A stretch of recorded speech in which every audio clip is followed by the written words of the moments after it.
Amnesty argued that the government's action had the potential to undermine the rule of law, prevent the emergence of truth and entrench impunity for human rights crimes. Sanusi therefore called on the president to reconsider the pardons for those who were convicted of human rights crimes and ensure the rights of victims and their families. The Secretary to the Government of the Federation, SGF, Senator George Akume, has said that Nigeria is aligning with global trends by strengthening its indigenous capacity to tackle emerging security challenges. Akume made this known today at the second annual Defense Research and Development Bureau, DRDB, Seminar and Exhibition 2025 held at the National Defense College, Abuja, represented by the Chief of Defense Staff, General Christopher Musa. The SGF stressed that research and development in the defense sector have become essential for Nigeria's survival, stability and leadership role in Africa. Akume emphasized that President Bola Tinubu's renewed hope agenda recognizes security, a robust economy, and national unity as core element for achieving development aspirations. He noted that in line with this vision, the administration has already taken bold steps to enhance the capabilities and capacity of military institutions and personnel. The Senate has constituted a 12-member ad hoc committee to advise the legislature on how to respond to growing international concerns over alleged state-backed persecution of Christians in Nigeria.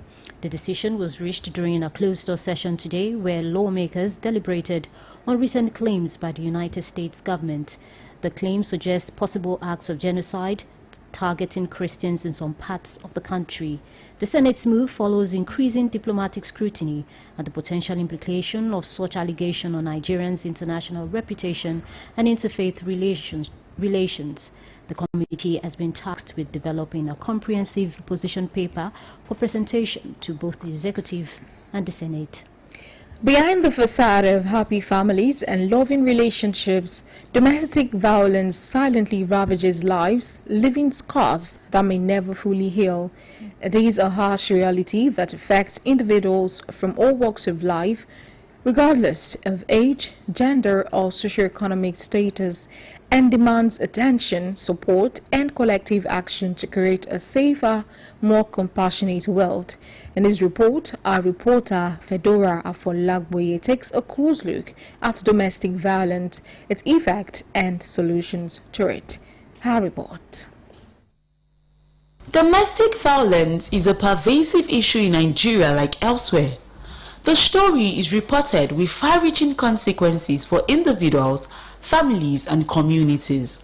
According to recent statistics, 1 in 3 women in Nigeria experience physical or sexual violence from an intimate partner.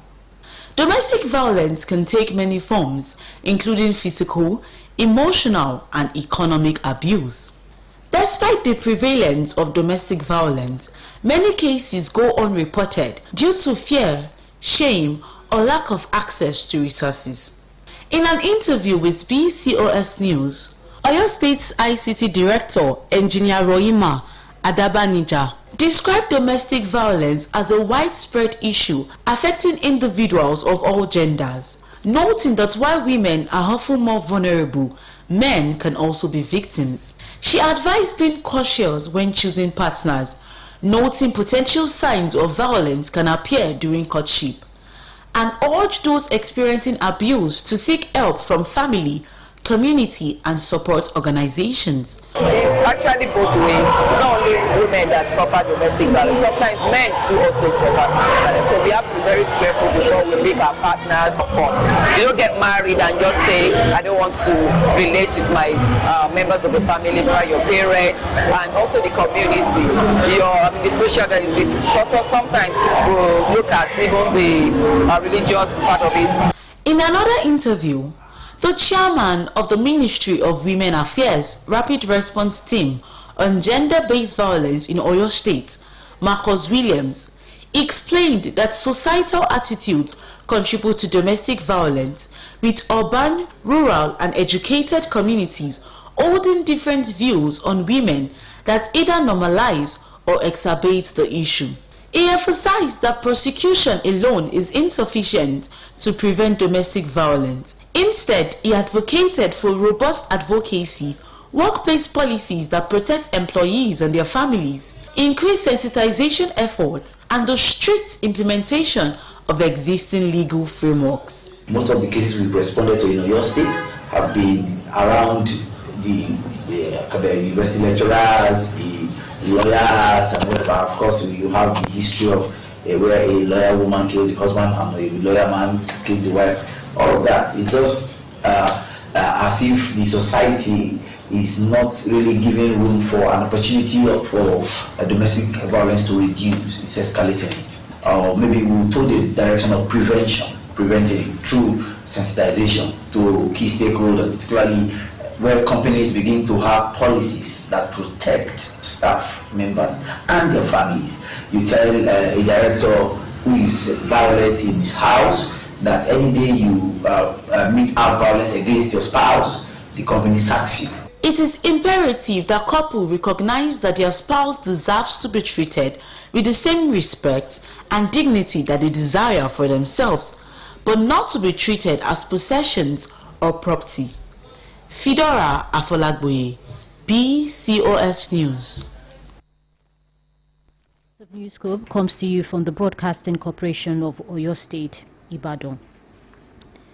The Olubado of Ibadan land, Oba Rashidi Adewolu Ladoja Arusa I, has hosted the Belgian ambassador to Nigeria, Peter Leneg, in a courtesy visit, pledging to open Ibadan for anyone who is willing to contribute at creating a greater Ibadan. Oba Ladoja, who hosted the Belgian ambassador at the Ibadan Palace, was joined by members of the Olubadon Council and Olubadon Advisory Committee. Staff reporter Adebayo Abdurrafri was there to bring the details. The Belgian ambassador, Peter Leneg, was accompanied on the courtesy visit to the Olubadon by the Oloni of Etioni, Osun State, Oba Oladokun Thompson, and his wife, Oluyole Thompson.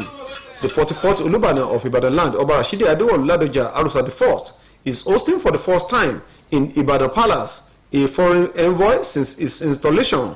Receiving the guests, Oba Ladoja recalled that his first contact with Belgium was on the 7th of July 1966 when he was given a scholarship to study chemical engineering there. While noting that he has a big dream for Ibadan land, Oba Ladoja stated that under his reign, the land will be opened to everyone who has something good to contribute towards the realization of a greater Ibadan. The ambassador has produced for me a platform which I intend to express immediately. He says that we have a committee of French-speaking ambassadors from various countries in Nigeria. So this is what we discuss, and I'll be very happy to propose all of them in the very soon. So that again we plan how we can transform the Belgium. Earlier in his remarks, the Belgian ambassador to Nigeria, Peter Leneg, disclosed that Belgium has a few connections with Ibadan, noting that the University of Ibadan has a collaborative research with the University of Genk on microtoxins, while the Diamond Foundation, known for fighting leprosy and tuberculosis, have its base in Belgium. Mr. Leneg, who revealed that cocoa export from Nigeria has overtaken crude oil, maintained that the commercial relation between the two countries portends better livelihood for Nigerian cocoa farmers. So there is one of the few Belgian NGOs that is active and with a permanent presence in Nigeria is also working here, the Diamond Foundation, which historically has been known for their work on fighting leprosy, Hansen's disease, but also has been designated by the Gates Foundation as the main implementing partner on a particular bacterial type of TB for the whole of Nigeria. High point of the visit was the exchange of gifts by the Olubadon of Ibadan land, Oba Rashidi Adewolu Ladoja Arusa I, and the Belgian ambassador, Peter Lenknet, Adebayo Abdurrafi, BCOS News. The Oyo State government will continue to partner with journalists to ensure the sustainability of good governance in the state. Oyo State Governor Engineer Seyi Makinde made a statement while declaring the 2025 Press Week of the Nigeria Union of Journalists open. BCOS reporter Olamikosi Ishola, who was at Iyagonku Press Center, Ibadan, has the details. Members of the Fourth Estate of the Realm gathered at Dakwa Dirogba Hall Press Center in Iyagonku, Ibadan for the 2025 Press Week of the Nigerian Union of Journalists, Oyo State Council. Declaring the event open, Governor Seyi Makinde, represented by the Chief of Staff Otunba Segun Ogunwoye, described journalists as strategic partners in ensuring good governance. The governor commended the leadership of Oyo NUJ under Comrade Ademola Babalola over the last 6 years. His Excellency sends its best appreciation to the NUJ family for your unwavering commitment to truth, professionalism, and public enlightenment. The media has remained a trusted partner in our journey to build a greater. In his lecture, Democracy and Search for Leadership in Nigeria, Chief Adegboyega Adegoke emphasized that everyone has crucial roles to play in sustaining Nigeria's democracy and quality leadership. As a leader, if you don't carry along your followers, then you are not leading anybody, you are not leading well.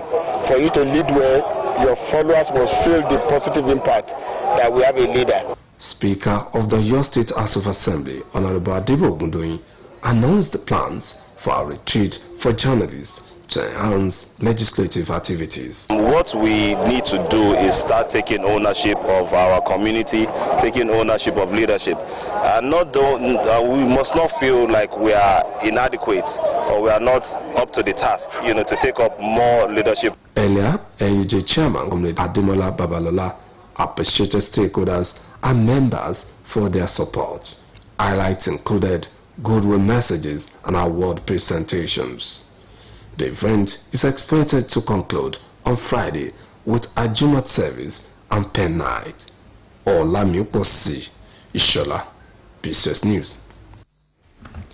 The National Drug Law Enforcement Agency, NDLEA, today publicly destroyed 8,166.95 kilograms of illicit drugs still seized in Yobe State, marking the first such exercise in the state's history, and retired Brigadier General Mohammed Mawa described the event as a historic and symbolic milestone in the fight against drug abuse. Represented by Ahmed Ningi, NDLEA's Director of Operations, Mawa said the destruction demonstrates transparency, accountability, and the agency's commitment to ensuring seized substance never return to circulation, and the breakdown of destroyed drugs included 6,791.249 kilograms of cannabis sativa and 1,375.65 kilograms of psychotropic substance and 0.04 kilograms of cocaine and 0.12 kilograms of heroin. Mawa commended the Yobe government, judiciary, security agencies and traditional institutions for their support, while Deputy Governor Alhaji Idi Gubana reaffirmed the state's commitment to youth empowerment, drug rehabilitation, and ensuring Yobe remains drug-free. The destroyed substances were verified and certified by the NDLEA directors of forensic before disposal, and the exercise serves as both a statutory requirement and public demonstration of victory over criminal enterprise. Police retirees in Imo State under the Association of Retired Police Officers staged a protest today at the police headquarters in Owerri, demanding total exit from the contributory pension scheme (CPS), and were received by the State Commissioner of Police, Mr. Aboki Danjuma. Retired SP Hamanze Nwankwe speaking for the retirees, described the CPS as deadly and obnoxious, citing several deaths among members, and called for the establishment of a police pension board similar to that of the military, including a debarment allowance. He questioned why top police officers such as AIGs, DIGs, and the IG exited the CPS while lower ranks remained, demanded that the 758.9 billion naira bond for pension liabilities be paid directly to retirees' account, and urged President Bola Tinubu to sign an executive order for full withdrawal from the scheme. Danjuma responded by encouraging patience, assuring the retirees that the IG, Mr. Oluyole, and his management team were addressing their concerns, and described the retirees as our fathers and teachers. The press reports that protesters carried placards reading retired police officers under the CPS are dying in droves. Exit is our stand. And President Bola Tinubu, please come to the aid of police retirees, among others. And on the foreign scene, an elite military unity has taken part today as Madagascar's lower house of parliament voted to impeach President André Rajoelina for dissertation of duty in a session dismissed by the presidency as devoid of any legal basis. Foreign news editor Folashade Akintola compiled the details and other stories as presented by Bimbo Akombi. The resolution passed with 130 votes in favor, well above the 2/3 constitutional threshold required in the 163-member chamber, marking a forceful rebuke of the leader who has gone into hiding after weeks of street demonstrations over the island nation's governance. Meanwhile, Rajoelina, who has fled the country, issued the decree on social media on Tuesday ahead of a planned impeachment vote. However, with parts of the military and the police offering support to mass protests calling for his resignation, his efforts to cling to power threatened to send the island nation's political crisis spiraling into chaos. The decree to dissolve the assembly shall enter into force immediately upon its publication by radio and or television broadcast, the presidency said in a statement published on Facebook. The bodies of 45 Palestinians that had been in Israeli custody were handed over to a Gaza hospital today, the Nasser Medical Center said. Under a ceasefire deal brokered by the United States President Donald Trump, Israel was to turn over the bodies of 15 Palestinians for every deceased Israeli returned. On Monday, Hamas gave up 3 Israeli bodies and 1 Nepalese for transfer, which the Israeli Defense Forces has identified the bodies of 4 hostages returned by Hamas. It has named 2 as Bipin Joshi and Guy Iloz, but families have expressed anger that the bodies of up to 24 other hostages have not been returned. Bimbo Akombi, BCUS News. To end this edition of Newscope, here again are the top stories. President Bola Tinubu has urged West African leaders to push for the designation of resource theft, illegal mining and mineral smuggling as international crimes. International Human Rights Organization Amnesty International Nigeria has faulted the pardons granted by President Bola Tinubu to 175 individuals, noting granting clemency to persons convicted of human rights crimes prevents reparations of victims. The Oluyole of Ibadan land, Oba Rashidi Adewolu Ladoja Arusa I, has hosted the Belgian ambassador to Nigeria, Peter Lingnet, in a courtesy visit, pledging to open Ibadan for anyone who is willing to contribute at creating a greater Ibadan. An elite military unity has taken part today as Madagascar's lower house of parliament voted to impeach President André Rajoelina for dissertation of duty in a session dismissed by the presidency as devoid of any legal basis. That's all from Newscope Desk for now. It was packaged by Folashade Akintola and delivered by Adituke Olaleye and Balumi Asende. Thanks for listening. Do not forget to tune in for the Yoruba version at 8 p.m. Good evening.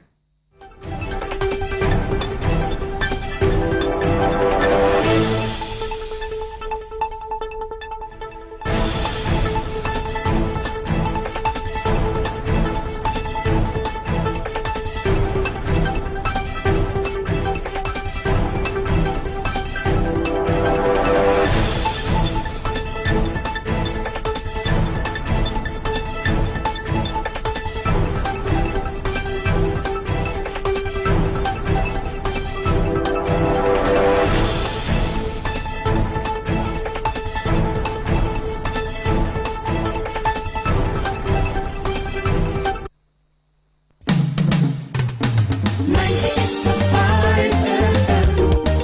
Oh yeah. 98.5 FM. This is the place to be with the radio experience. If you're looking for the best in news, sports and entertainment, we got everything you need and so much more, yeah. 98.5 FM. Oluyole. 98.5 FM.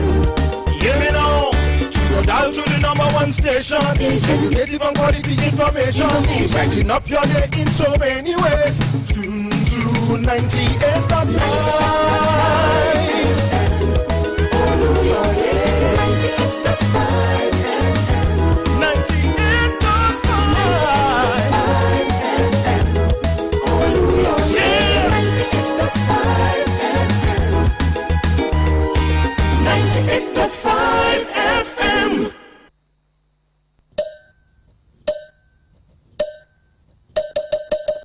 Kéré o, ìjọba ìpínlẹ̀ Ọ̀yọ́ ló pàrokò ìbéèrè ránṣẹ́ sí yín ká lè jọmọ